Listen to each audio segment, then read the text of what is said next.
Welcome back, everyone. Today we're going to dive deep into the world of Thinking Fast and Slow by Daniel Kahneman.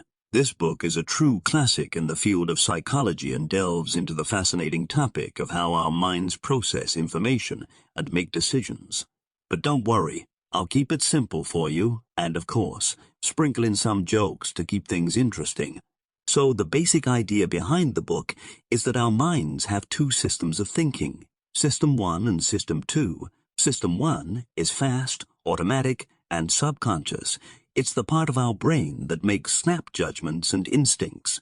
For example, when you see a snake, your System 1 immediately says, danger, and you feel a sense of fear. This system is designed to keep us safe and is the one that we rely on most of the time. On the other hand, System 2 is slow, deliberate, and conscious.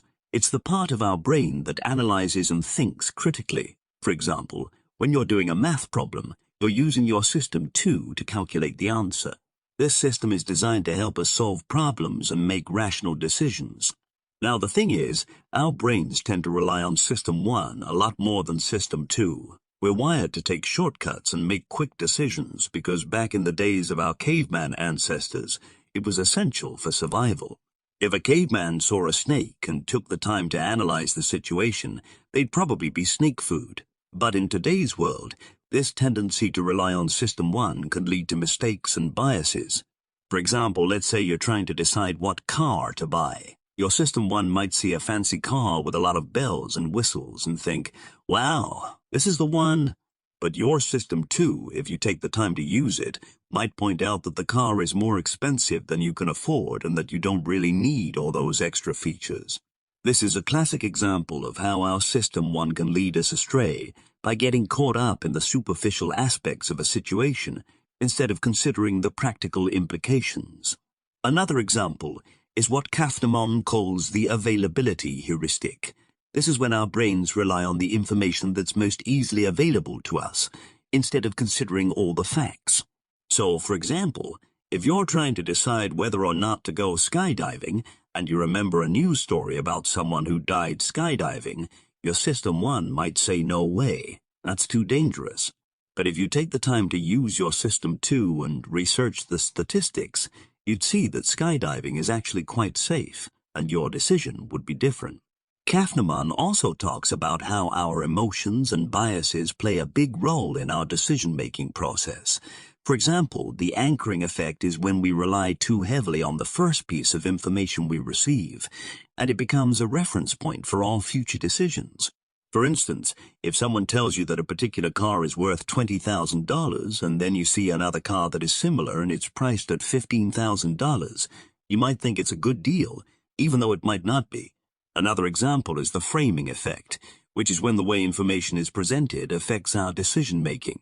For example, if you're asked whether you would rather save 200 out of 600 people or lose 400 out of 600, you might be more likely to choose the first option, even though they are mathematically the same. The way the information is framed can have a huge impact on our perception of a situation. Kahneman also talks about the concept of heuristics, which are mental shortcuts that our minds use to make decisions. These shortcuts can be helpful in many situations, but they can also lead to biases and errors in judgment. For example, the representativeness heuristic is when we judge the probability of an event based on how similar it is to a prototype or stereotype. For example, if someone tells you that a person is a lawyer, you might automatically assume that they're smart, well-educated, and well-dressed, even if it's not the case. Another heuristic that Kahneman talks about is the confirmation bias, which is when we tend to seek out information that confirms our preconceptions and ignore information that contradicts them. For example, if you're convinced that a certain stock is going to rise, you might only pay attention to news that supports your belief and ignore news that suggests otherwise. All of these cognitive biases can make it difficult for us to make accurate judgments and decisions. But Kahneman also offers a solution to this problem.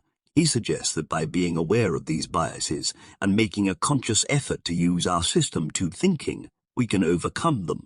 By slowing down and analyzing a situation from multiple perspectives, we can make better decisions and avoid common pitfalls.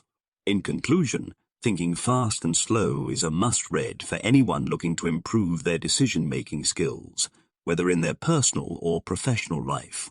It offers a fascinating look into the inner workings of our minds and the cognitive biases that shape our perceptions. By understanding how our brains process information and make decisions, we can become better thinkers and make better decisions for ourselves and for others. Thanks for watching, and remember, don't trust your instincts. Think slow before acting fast.